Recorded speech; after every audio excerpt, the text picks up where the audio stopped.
Olá, amigos, amigas, tudo bem com vocês? Espero que sim. Boa tarde, quem assiste ao vivo, boa noite, bom dia. É sempre uma emoção a gente começar um curso novo,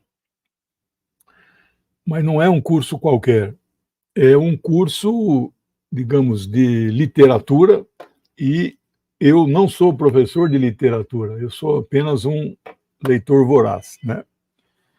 Que não me torna um professor de literatura. Bem,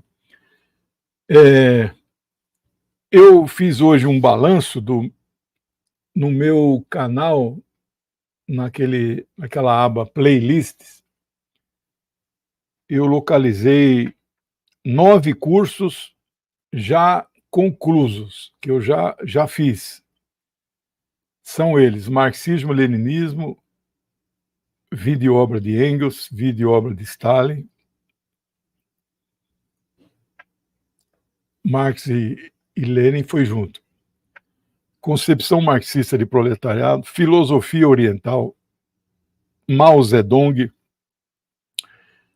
Filósofas da Antiguidade, Mártires Africanos e o Massacre de Gaza.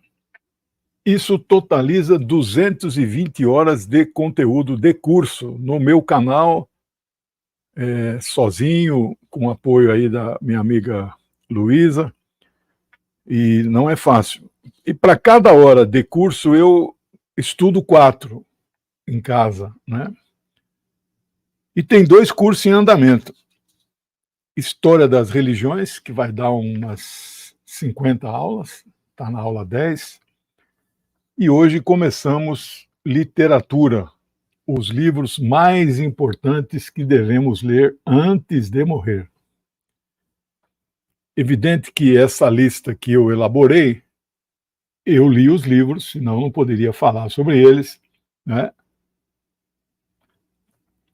E se eu consultei 3 doutores na literatura, os 3 me devolveram excelente lista. Eu não sei se não quiseram fazer nenhuma sugestão. Eu não vou divulgar a lista hoje por um simples motivo que eu toda hora estou revisando e ainda tenho algumas dúvidas, né, sobre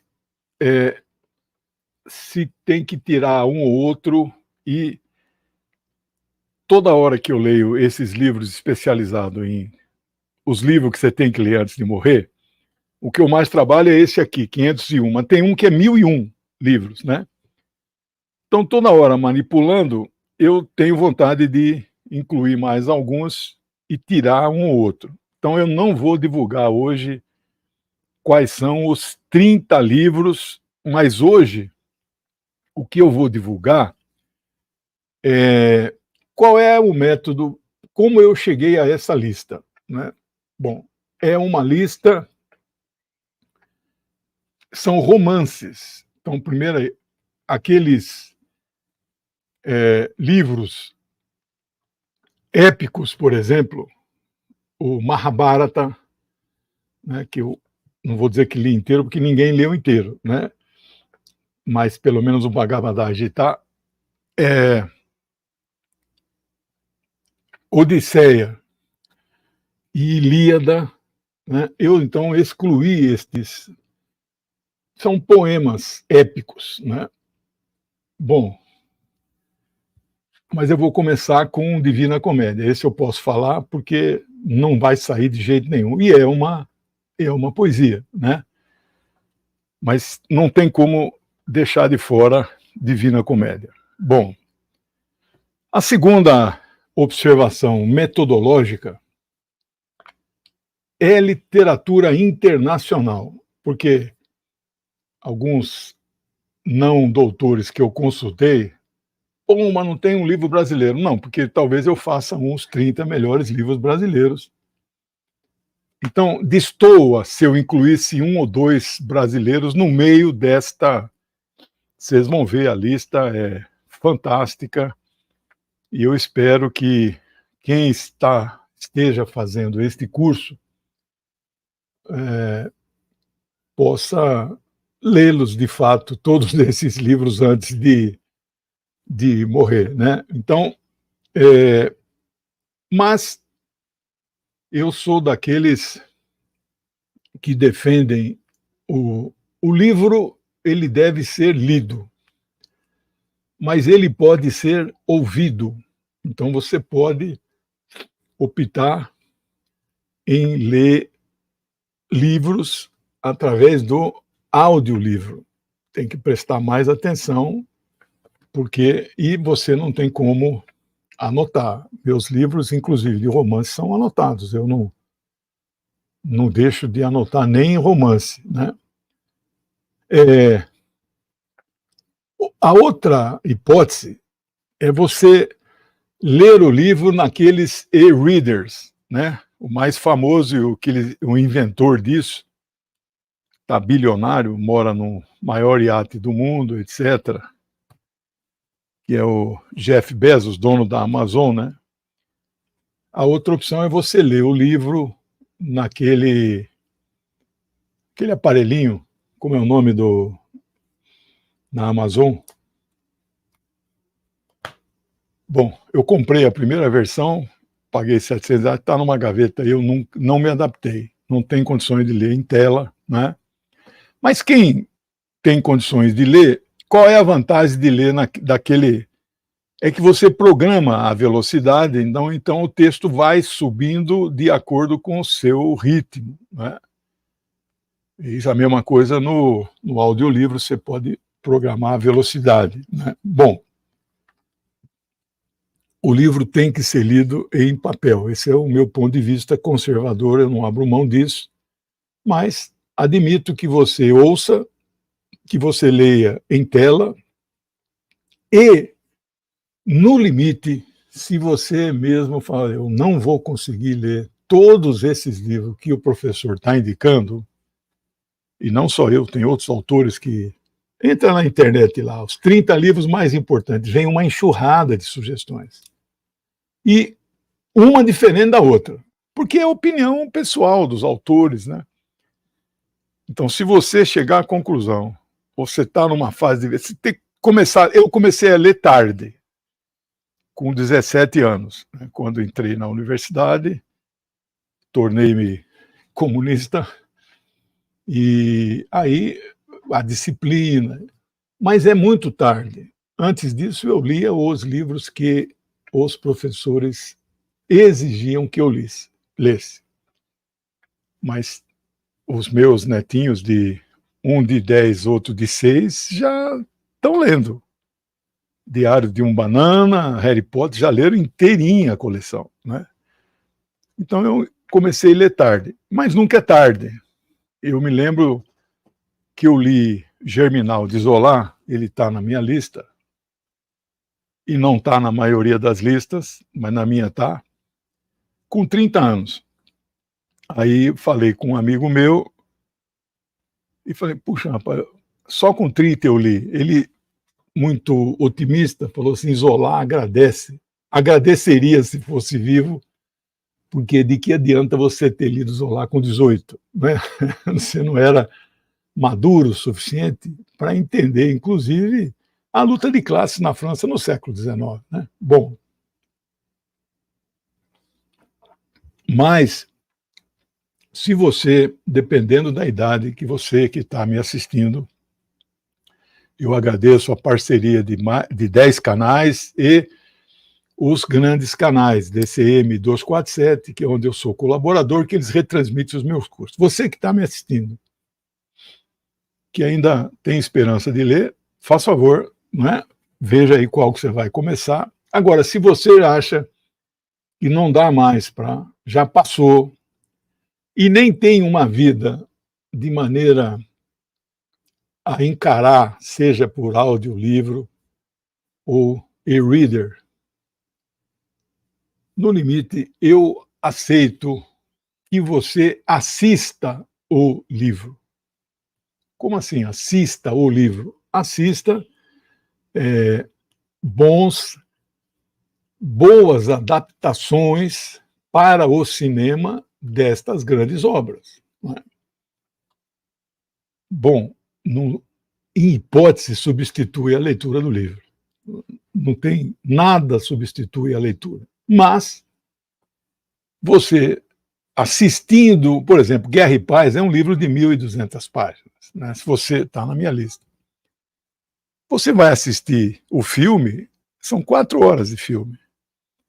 E a única, pelo menos a melhor produção, ela é uma adaptação muito boa, né? Bom,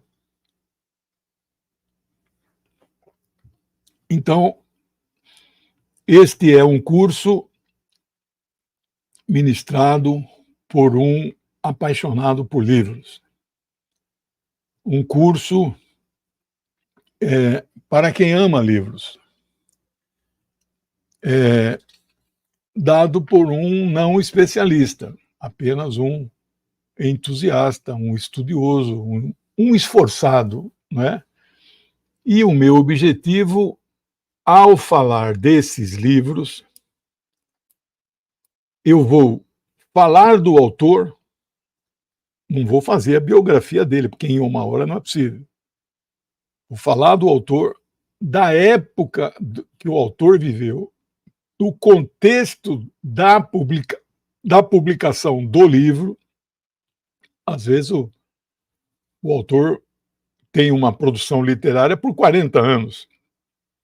E o mundo muda nesses 40 anos. Então eu vou falar especificamente, vou falar dos personagens do livro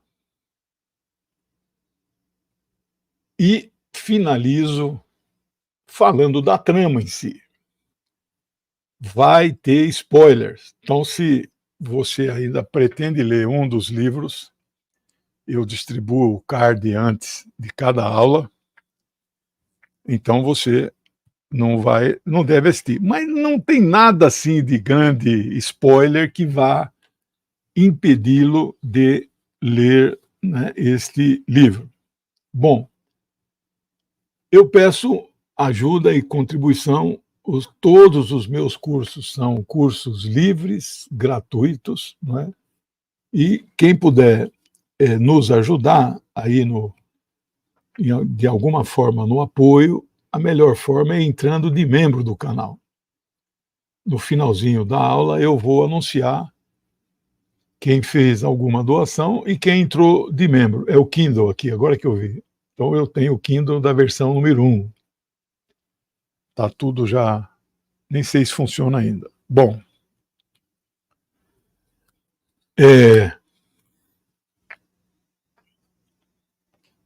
como é um curso livre, ele não tem um plano de aula detalhado.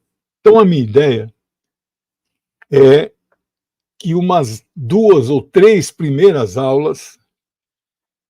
Bom, primeiro o que eu estou fazendo agora, eu estou apresentando o curso. Isso é o que eu fiz 25 anos na universidade.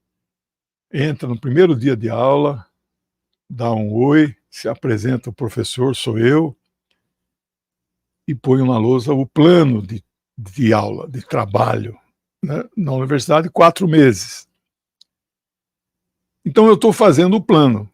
Estas 3 aulas iniciais é uma introdução. E vou começar hoje com o que eu chamo de teoria literária. Bom, o que é isso? Daqui a pouco você vai ficar sabendo. Eu, muito antes de aposentar, não faz tanto tempo que eu aposentei, uns 10 anos, eu dizia assim, que o meu sonho era, um dia, depois de aposentado, por puro diletantismo, era eu estudar teoria literária.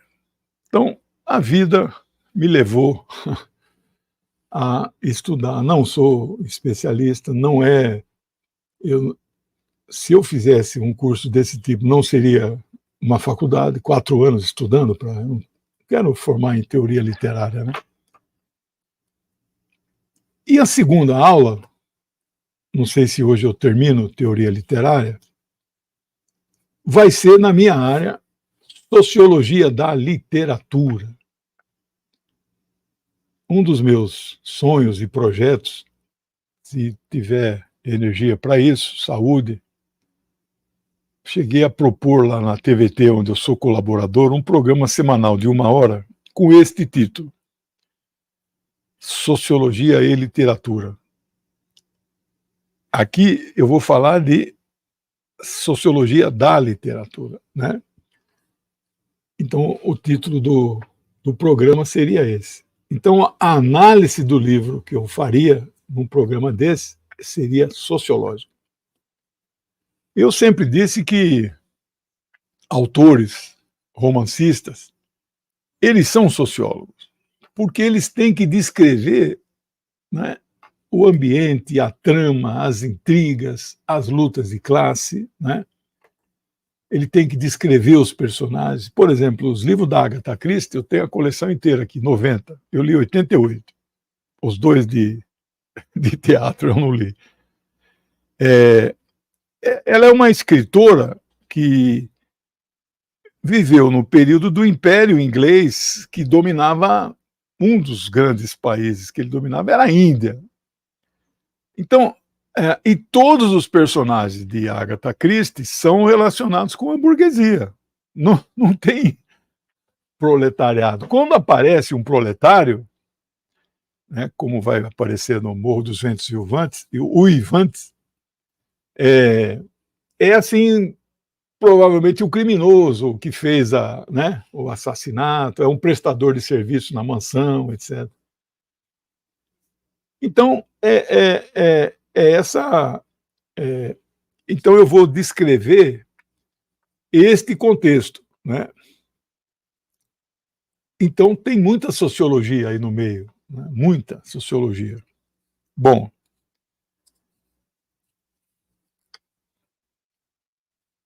eu falei que não vou falar do Mahabharata, não vou falar do Odisseia e Ilíada, supostamente teria sido escrito pelo Homero, e anotei aqui, não vou falar dos 1001 Noites, que eu li pela minha origem, né, de um povo arabizado, né, é maravilhoso, né? Sherazade, para poder permanecer viva perante o rei Shariar, ela conta histórias e ele gosta das histórias, então ela inventa uma história por noite para sobreviver, mas só sobreviveu 1001 dias, né?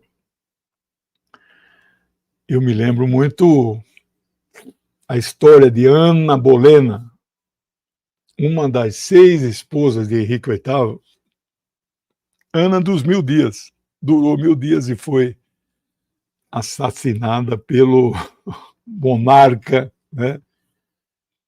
E, bom, então esse é a minha ideia, começar hoje com teoria literária.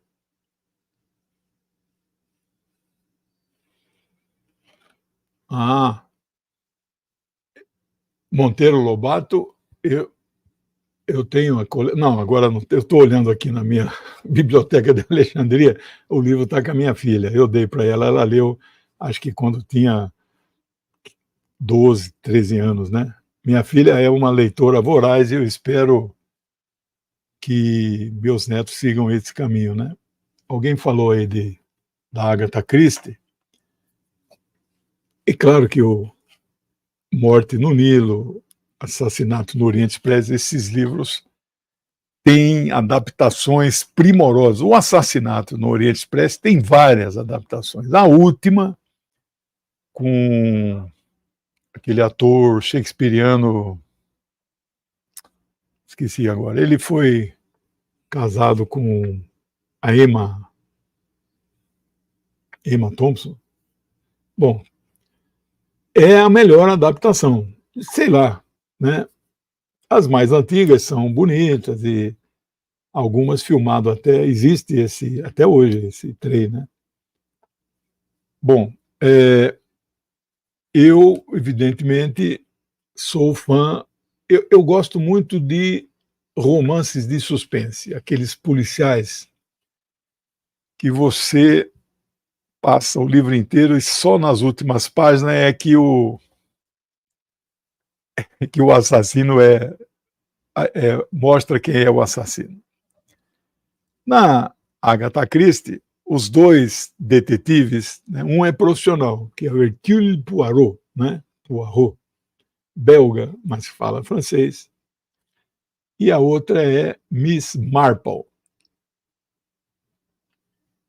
uma velhinha muito inteligente, se mete em tudo e ela desvenda os crimes, né? Mas eu gosto de outros, né? Joyce Menon, Patricia Highsmith. Agora, o que eu gosto muito é o Rex Stout.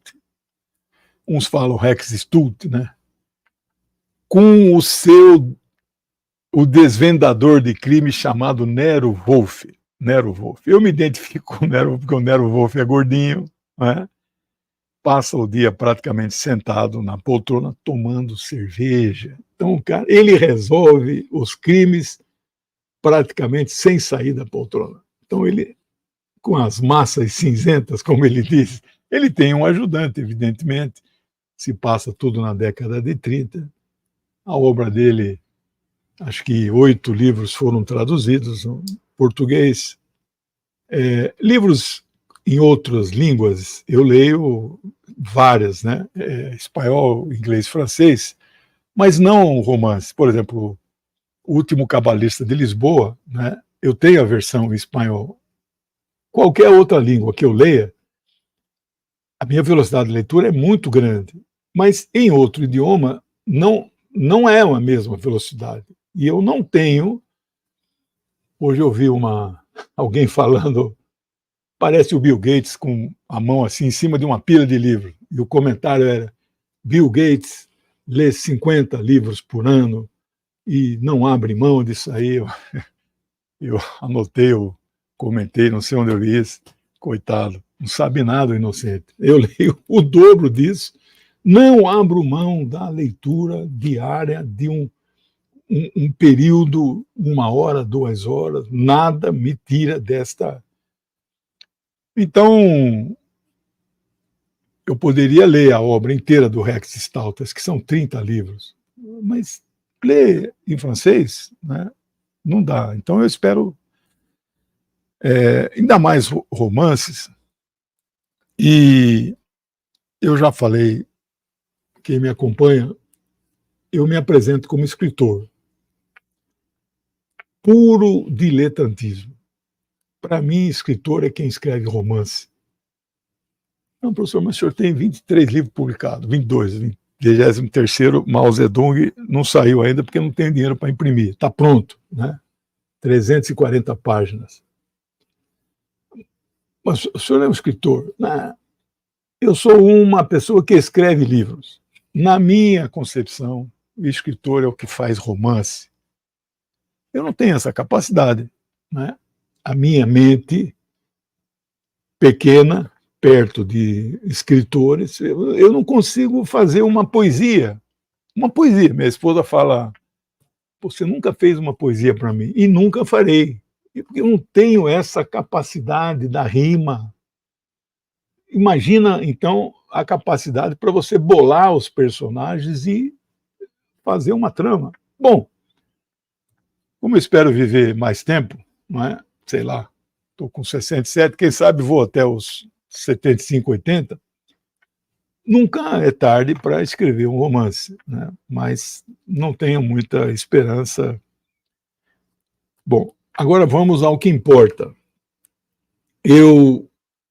Vocês, se estão levando a sério este curso, vocês estão assistindo esta aula com um caderno de anotação e eu quero apresentar para vocês a bibliografia do curso. Quais são os livros que eu vou me basear? Esse aqui é o primeiro deles. Ele está inteirinho anotado. Eu li metade desses livros, não li todos. A outra metade eu conheço, li a sinopse, ou li o resumo neste mesmo livro, que é inteirinho anotado. E eu sei de que se trata, os que eu não li, eu sei o autor, né? Então, eu tenho esta coisa com a literatura que vem de 50 anos. Né? Bom, o próximo livro é um outro livro que eu também tenho aqui na minha... Esse eu não fiz a estatística, eles estão ticados todos os que eu li, mas eu não sei se é 500 ou 600, ou sei lá. Né? Eu li muito, muito, muito, muito. Né? Então, é maravilhoso isso. Eu não falei, se você não conseguir ler, nem ouvir um livro, nem usar o e-reader, né, o Kindle, nem assistir um filme, tem dezenas, se não centenas de canais de pessoas que fazem a sinopse do livro. Então, eu também aceito que, no limite, se nada das opções anteriores deu certo, você assista, mas se também nem esse, porque tem sinopse que as autoras aí, as autores, os canais aí de livros, dura meia hora. Às vezes você não tem meia hora. Aí você, então, eu aceito que você vá num livro como esse. Aqui é 1, 2 páginas por livro. É o resumo do resumo. Eu vou falar muito mais do que tem aqui, sobre os livros que estão na minha programação do curso. Né? O próximo, eu vou trabalhar com 2 autores. Deixa eu ver se primeiro botar a foto deles aqui, ó. Esse é o Harold Bloom.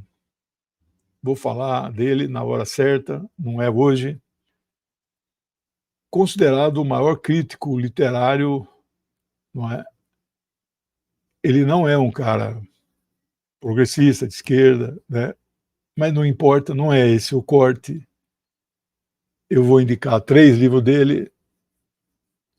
Ele escreveu 40,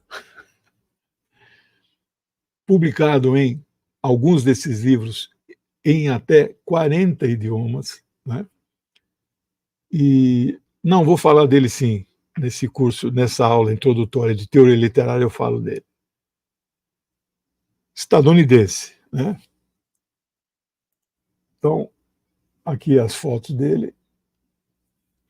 Foi com ele que eu li os livros que eu vou apresentar dele aqui, eu li, claro. Foi com ele que eu diminuí o meu preconceito com o Velho Testamento, né? Que é um livro religioso, mas é uma pérola de literatura, isso diz ele. E ele enaltece o Cântico dos Cânticos de Salomão, né? Algumas bíblias escrevem Cantares de Salomão, né?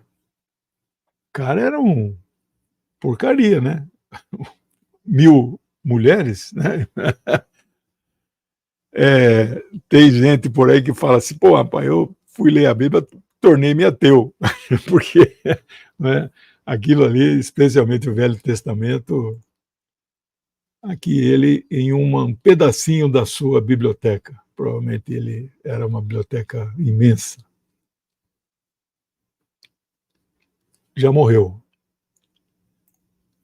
O outro autor está vivo, 81 anos, vou falar o resumo da vida dele. Este é o meu autor predileto, eu li vários livros dele, mas ele tem uma infinidade, eu não tenho condições, porque eu tenho que ler livro de filosofia, eu tenho que ter livro de história, eu tenho que ter livro de ciência política, e não tem condições. Então, li 1 ou 2, 3 livros de cada autor, né? Ele é marxista, por isso ele é o meu predileto, né? E ele elogia o Bloom, né? Ele já é aposentado, mas continua dando aula. Ele dava aula em Oxford, hoje ele é professor de Manchester. Terry Eagleton. Beleza?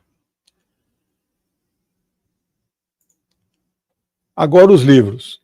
Do Harold Bloom, este, Abaixo as Verdades Sagradas.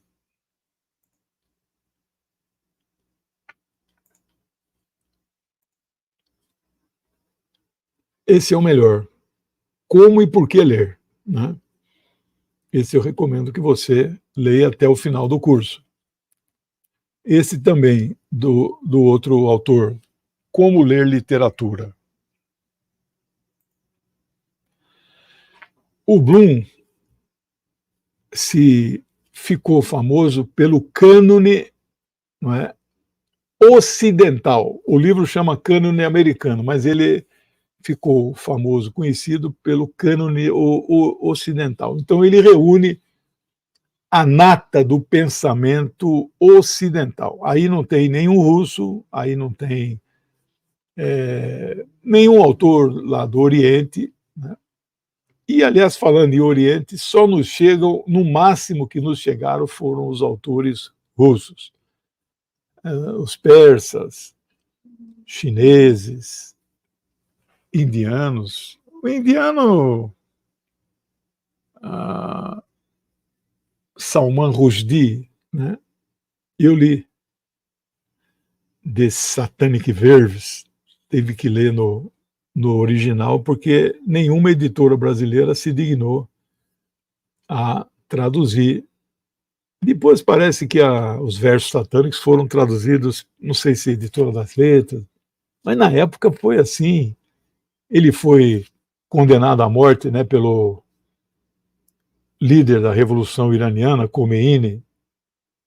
Eu apoio a Revolução Iraniana, mas nesse caso eu não concordei com a perseguição. É uma coisa muito interessante. Dele eu li também Os Filhos da Meia-Noite e outros. Mas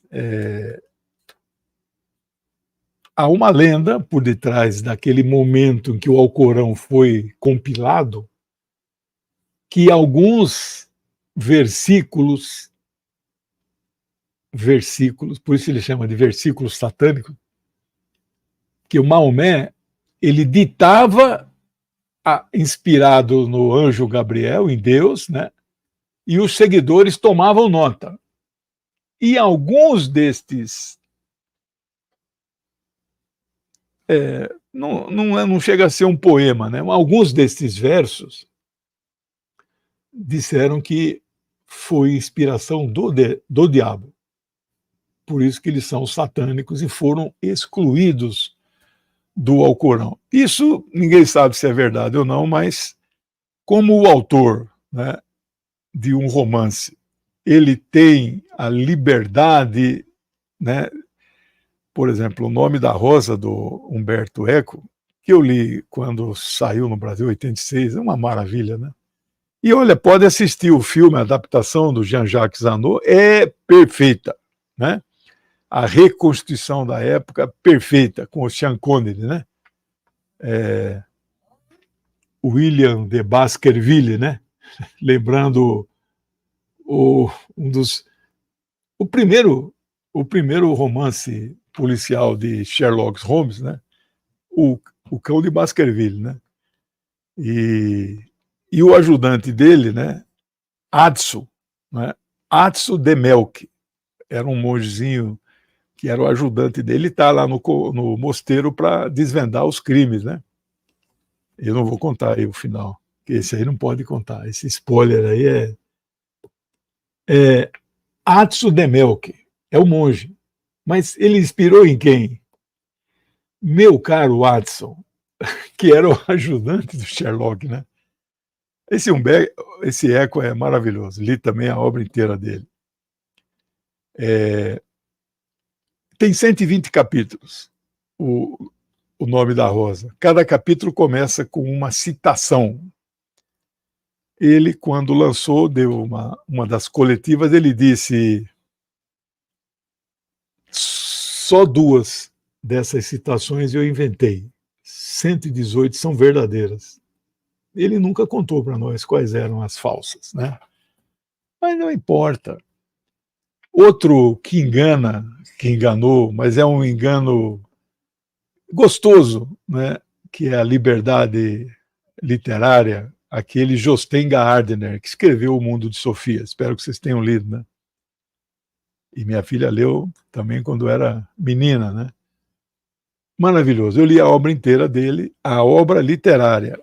Tem um livro dele aqui que não é o livro das religiões, aí não é um livro romance, né? Mas ele tem muitos aqui no Brasil, Dia do Coringa. Mas um livro dele que me intrigou muito é...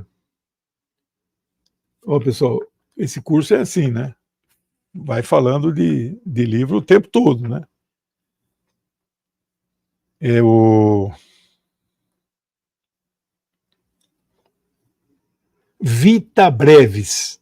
Vita Brevis. Vida Breve.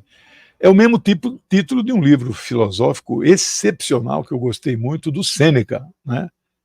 Um tribuno romano muito importante, mas ele era estoico, né? O Vita Brevis é um livro, é uma carta que a esposa, que na época era chamada de concubina, porque ele não foi casado, né? De Agostinho de Hipona. Morreu lá por 404, uma coisa assim. Depois virou santo. Santo Agostinho, um dos doutores da igreja. A igreja diz quem é doutor, né? E ele é um, depois veio Tomás 1000 anos depois. 1000 não, 800. E Flora Aurélio, né? Era o nome dela. E é uma carta que ela escreve para ele, mas arrasando com ele. O que você fez? Você não cuidou do filho que nós tivemos? Acaba com Agostinho. Eu não sei se ele baseou em algo verdadeiro, mas você vai ficar na dúvida a vida inteira. E na introdução, antes de entrar no romance, o romance é a carta, ele conta uma história que, frequentando um sebo na cidade de Buenos Aires, ele é dinamarquês, né? Como eu fui rato de sebo muitos anos, na vida inteira, né? Acho que metade dos meus 10.000 livros é de sebo. Frequentando, fuçando no subsolo dessa livraria sebo famoso, não sei se chama sebo por aí, eu achei lá 2 livros muito velhos, capa de couro, com uma fita com um laço. Na hora, abri aquilo, olhei um manuscrito da esposa de Agostinho de Hipona, Flora Aurélio. Eu acho que é mentira isso, mas ele nunca disse que era mentira, né? Então é a liberalidade ou liberdade poética do escritor, deixar você na dúvida, né? Bom, este é um livro, então você vai comprar um do Bloom e vai comprar esse. Se você quiser ir fundo na teoria literária, né? Aqui é a visão marxista, né? Joga no Google livros de Terry Eglinton, você vai ver quantos tem publicados no Brasil. O cara é uma fera. E este livro, então ele não vai falar de todos esses livros que eu selecionei, mas alguns ele vai falar, né? Nem esse aqui não fala de todos. Esse aqui você está vendo aqui, ó, as marcações. Dos 30 eu encontrei neste aqui 22. Este aqui eu não fiz ainda a pesquisa, mas não vai achar os 30, né? Bom, então eu gosto muito dessa coleção, acho que são 20 volumes, eu tenho todos, ela é muito didática, ilustrada, não há um autor específico, há um conjunto de autores que escrevem, né? Então esse é um livro que eu recomendo. Bom, essa foi a nossa introdução. Agora é que propriamente vamos entrar no conteúdo da aula de hoje, então, que vai ir até a semana que vem, que não vai terminar hoje.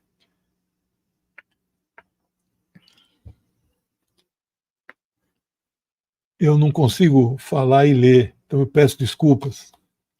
mas todas as mensagens são colocadas na tela. A Luísa me ajuda muito nisso. Teoria literária. Esse que é o nosso desafio desta aula.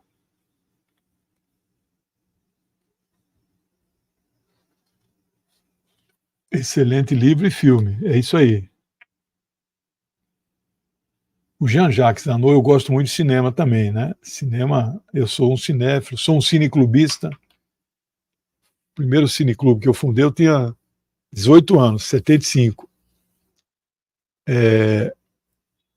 O cinema usado como forma de conscientização, né? Sou amplamente favorável a isso, né? Então, Jean-Jacques Annaud, que adaptou O Nome da Rosa, ele também fez a adaptação daquela Guerra do Fogo, que é a história primitiva humana, né? Muito legal. Bem, podemos definir teoria literária como um conjunto de argumentos que podem ser filosóficos ou científicos que sejam utilizados para a interpretação de uma obra literária, seja ela na forma de um livro ou de um texto. Eu lecionei sociologia geral e ciência política, mas eu lecionava uma disciplina chamado Métodos e Técnica de Pesquisa, que na verdade englobava a metodologia do trabalho científico. E interpretar texto era parte do programa. Então, ler nas entrelinhas, né, você estabelece uma comunicação entre você e o autor, né? Mas na entrelinha, o que é que o autor estaria querendo dizer, né? Então, você pode aplicar estas regras de análise e interpretação, seja de um livro inteiro, seja de um capítulo, ou seja de um texto específico. Estas normas são normas válidas, são universais e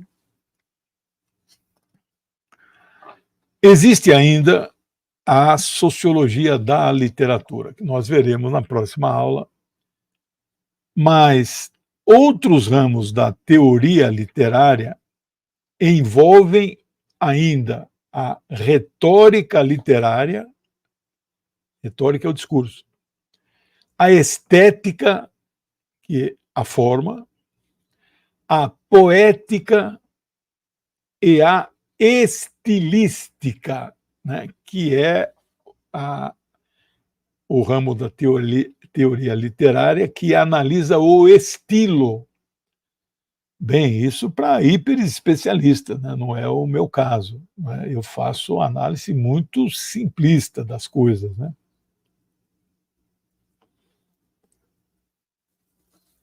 O que possamos dizer, o que é a estética? É um ramo da filosofia que tem por objeto de estudo a beleza e os fundamentos da arte, né? Então, você analisa a estética. Tem 2 livros do Humberto Eco aqui, que eles têm livros de romance e tem os livros não de romances, né? Ele é um especialista em semiótica, né? Mas tem livro também de interpretação de texto e tem, eu olho no quadrante ali que eu sei onde que ele deve estar por ali, né? Mas O Belo e o Feio, não, O Belo e o Feio, são livros deste tamanho, todos eles com capa dura e impresso em papel couché liso. Eu também entendo de gráfica, né? Também trabalhei como gráfico na clandestinidade. Então são livros caros, inteirinho, colorido em papel couché liso, né? Fosco. É maravilhoso. Então ele mostra na arte o que é o belo e o que é o feio, né? Alguns autores relacionam teoria literária com psicologia e antropologia. Então, teoria literária é um ramo da ciência, da literatura, que tem muitas especificidades, né? Pode-se também usar teoria literária como sinônimo de poética, né? Que é uma disciplina teórica que estuda as obras literárias, em especial as narrativas, né?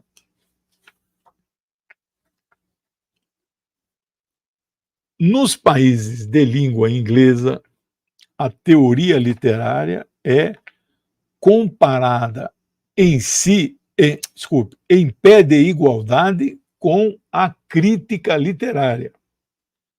Então, teoria e crítica são quase a mesma coisa nestes países de língua inglesa, ou seja, a própria interpretação de algum livro de literatura pode acabar por tornar-se o próprio objeto da teoria, né? Então, o Bloom é o especialista nisso, né? Ele interpreta livros e o seu texto, o seu livro de interpretação de autores acaba virando um objeto de estudo da própria teoria literária. Deu para entender? Um ramo importante da teoria da literatura ou teoria literária é a chamada literatura comparada. Nós não vamos ver isso porque é uma especialização. O que eles fazem? Eles comparam diferenças entre textos literários e os seus respectivos grupos linguísticos, aí envolvendo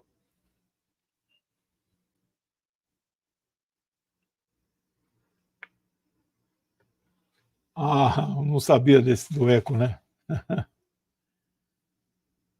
Quem não lê, não sabe, não vê, né? Bom,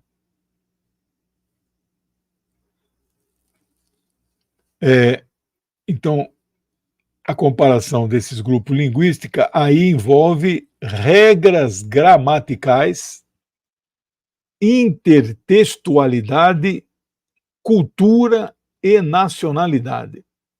Destas 4 palavras, intertextualidade, nós temos que destacar e entender o significado. É quando damos significados a um texto, usando outro texto, como citação, alusão, tradução, paródia. Então, eu estou analisando um texto e faço uma citação, às vezes dentro do corpo do texto principal, ou às vezes uma nota de rodapé.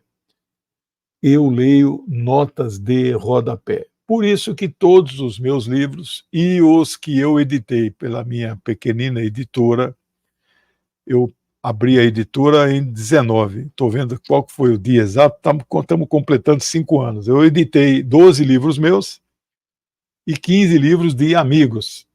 E eu não cobro para editar, me recuso a cobrar. Minha esposa não se conforma, tem que cobrar, não quero cobrar. Um dos meus objetivos na vida é ajudar com que as pessoas publiquem os seus livros, né? É o sonho, às vezes, de ter um filho, plantar uma árvore e escrever um livro, e eu ajudo a fazer isso. Mas é um livro autofinanciado pelo próprio autor, né? Aliás, no livro do Eco, O Pêndulo de Foucault é a história de uma editora que autopublicável, né? Então mas aí o cara cobra, né?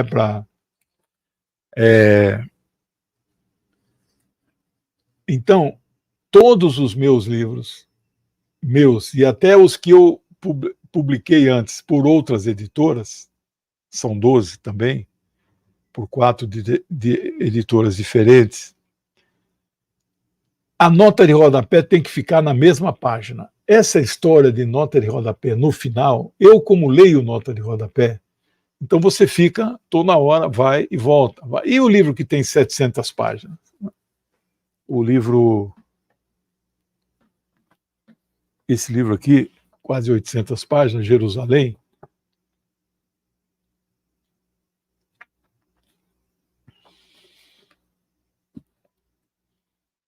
Aqui, ó.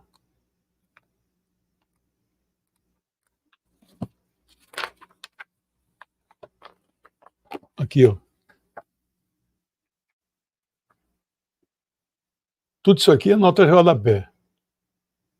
Tem quase 100 páginas. Mas ele optou em fazer lá no final. Então, as páginas não tem, são limpinhas, entre aspas, não tem nada no rodapé.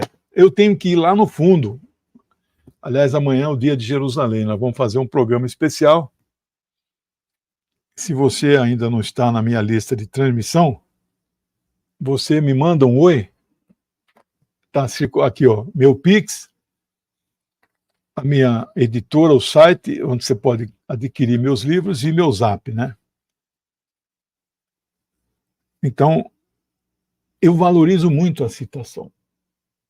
Livro meu, menos que 100 notas de rodapé, não tem, né? Então, esse livro que eu já estou trabalhando deve sair em agosto, Filosofia Oriental, esse vai ter poucas notas, talvez não chegue a 100. Né? Aí Filosofia Oriental para principiantes. É coisa simples, né? Mas é fundamental a nota explicativa, né? Alguns teóricos do século XX chegaram a postular que a própria teoria literária seria ela mesmo um gênero literário em si, né? Acho talvez uma forçação de barra muito grande isso, né? Mas tem alguns que consideram.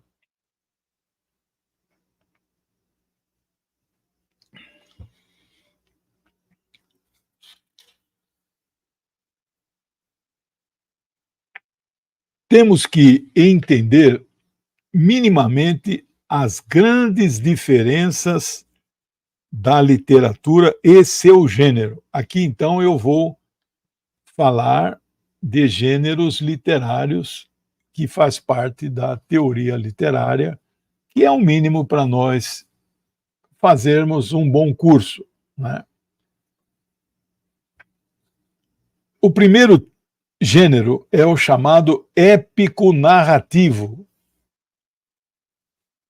Praticamente nós não vamos falar de livros com esta característica.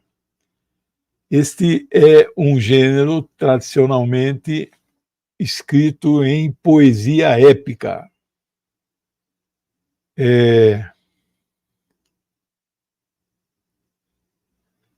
Mas pode envolver romance, peças teatrais. Eu não vou incluir peças teatrais, por isso que eu não vou dar a lista hoje. Eu vou tirar o Hamlet dos 30, né, porque é uma peça de teatro. Eu li a obra de Shakespeare, né? Otelo trata do ciúme, são tragédias, né? O épico narrativo, filmes, né? Tem também narrativas na forma de prosa ou contos, né? Roland Barthes, que é um grande filósofo e meu colega sociólogo francês, já morreu faz muito tempo, morreu de um acidente trágico, viveu só 65 anos, nasceu em 15, morreu em 80. É o grande mestre do estudo da narrativa, diz o seguinte, no seu livro Aventura Semiológica, edições 70, é de 1985, está na página 103. Abre aspas. A narrativa está presente em todos os tempos, em todos os lugares, em todas as sociedades. Começa com a própria história da humanidade. É fruto do gênio do narrador ou possui em comum com outras narrativas uma estrutura acessível de análise. O primeiro livro épico é a chamada Epopeia Gilgamesh, né? Maravilhoso, mas não vai fazer parte do nosso curso.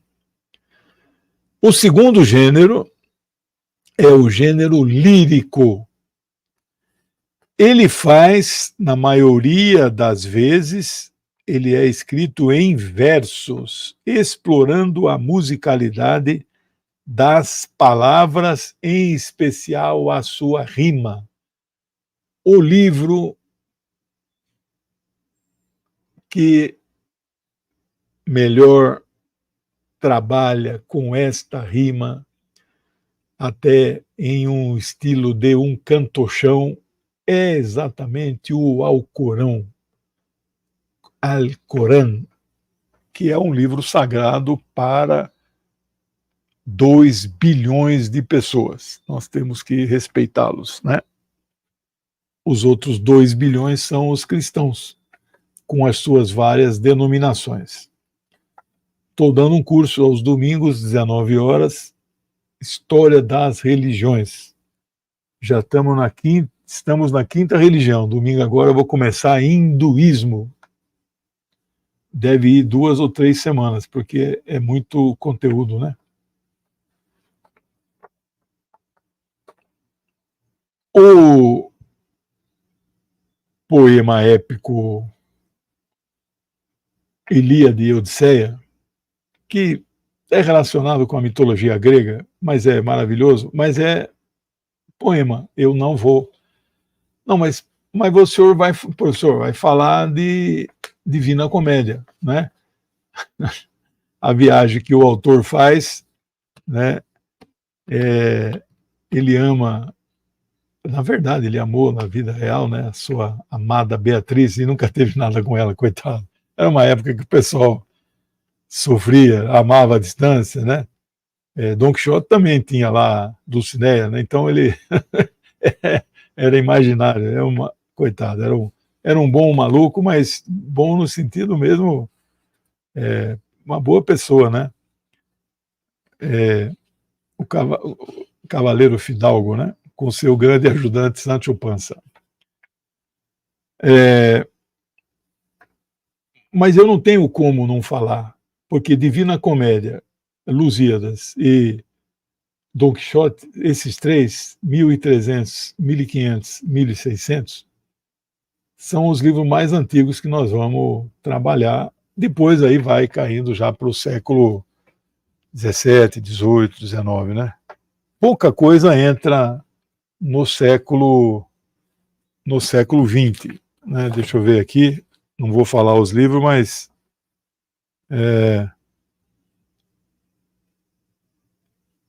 são meio a meio. 16 são antes do século 19 e 14. Eu incluí um aqui do Saramago que não consta em nenhuma dessas listas desses grandes autores aí, né? Porque a lista é minha, o curso eu estou dando, né? Então peço desculpas aí. Vocês podem até fazer indicações aqui. Só tem mais 1 ou 2 semanas para fazer, mas mesmo assim não garanto que vou atender, né? E vamos terminando aqui, porque já está dando 1 hora, né? E o terceiro gênero é o dramático, o prazer do texto. É um tipo específico de ficção que pode ser apresentado na forma de uma peça teatral, uma ópera ou um balé. Também não vamos. Na aula que vem, nós vamos começar com os subgêneros da literatura, que são normalmente aceitos, que são esses 3 que eu mencionei.